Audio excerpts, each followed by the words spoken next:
Okay, let's try to do a similar thing with butane that we did with ethane. Here we have butane in our molecular modeling program, 4 carbons, and we're going to focus on a rotation of this central C2, C3 carbon-carbon bond to look at the different conformations that are possible for butane. Again, we can ask the computer to rotate this dihedral bond, and we get a bunch of different possible conformations. We can look at this molecule down that carbon-2, carbon-3 bond, imagining it's a Newman projection, and we can see how we are moving through staggered and eclipsed conformations of different types. Okay.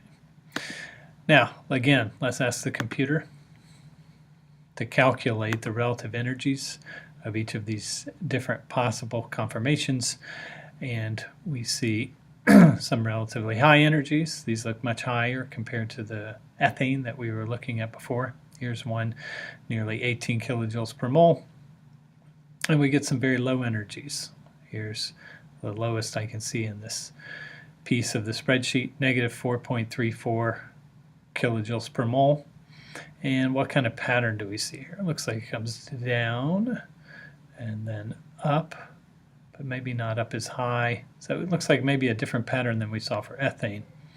Let's choose again some of these different conformations. Here's a very high energy one. And if we look, this is the eclipsed syn conformation for butane, where our 2 methyl groups are eclipsing each other. There's a great degree of torsional and definitely steric strain present in this conformation, high energy conformation. Now let's look for a low one. What's that? From negative 4.23. Can I get any better than that? Yes, I can. Well, let's start with a negative 4.23 or 34 and see what that looks like. Okay, here in this conformation, it is a staggered conformation. These bonds are staggered away from each other, reducing torsional strain, but we might imagine that there's some steric interaction between these 2 bulky methyl groups. Definitely lower in energy than our syn, but maybe we can do better. Okay. Now, looks like we go back up again to 7.47, not quite as bad as our original. We have another eclipsed conformation. This time a methyl group is eclipsing a hydrogen. Torsional strain is present, but maybe not as much steric strain as was present in our syn molecule. Still worse and higher in energy than if we had this methyl group staggered. What else? Here's a very low energy, negative 7.5, and there's our anti-conformation, a special type of staggered where the 2 bulky groups, the 2 methyls, this methyl and that methyl, are on opposite sides of the molecule, anti-conformation. And we can imagine using this plot to represent all the different possible conformations and visualizing it with a graph. Let's look at the graph, and we'll see that this looks very different than what we saw for ethane. Right? We don't have a simple high or low pattern. We can see that we have a place that's very low energy. That's our anti-conformation right here about. And then we have some relatively high energies. These are where a methyl group is eclipsing a hydrogen. We go back down to staggered conformation. Staggered, that's not anti, or our gauche conformation. And then finally we have our worst conformation, highest energy, the syn conformation, where our 2 methyl groups are eclipsing each other. Let's look at this graph here and then try to represent some of these conformations with Newman projections. So what I'm going to do is use this piece of paper over on the right part of the screen, and I will try to draw some Newman projections.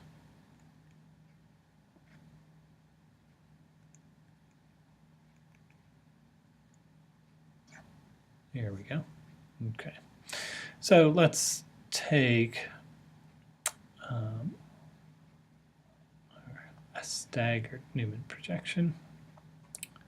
Let's do the lowest energy conformation possible, our anti. And we call it anti because the two most bulky substituents are methyl groups are on opposite sides of the molecule. The smaller hydrogens are present at the other positions. Okay. Now if we look and try to visualize that with the molecular modeling program, this is where we're at, boom, negative 7.5. And if we look down this carbon-carbon bond, it looks a lot like the Newman projection over here, with a methyl group here, staggered bonds everywhere. Okay. Now let's look at another minimum energy. This will be a local minimum. Here's this negative 4.34. Here's our gauche.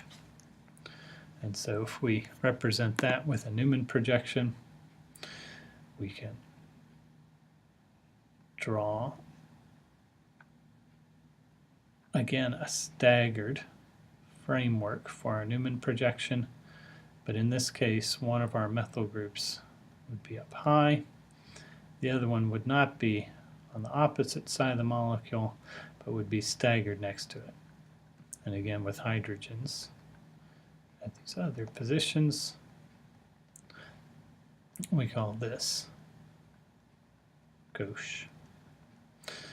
This one up here, again, was our lowest energy anti-conformation. Okay. Now let's try to draw one of the worst energies as a Newman projection, highest energies. Here's a 7.47. I think we can get worse than that, right? Let's see. Oof, here we go. 17.68. This is our syn conformation where our two methyl groups are eclipsing each other. And so for any eclipsed conformation, the Newman projection that you're going to draw is going to have a different framework, right? Again, we can start our Newman projection the same way, but in this case we're going to have the bonds on the carbons very close to each other. And in this case it's actually a hard Newman projection to draw because we don't have enough space, and that represents the problem with this conformation, why it's such high energy. Our methyl groups are eclipsing each other, so are the hydrogens. But again, we might imagine there's a lot of steric strain present by these two eclipsed hydrogens. This is our syn conformation.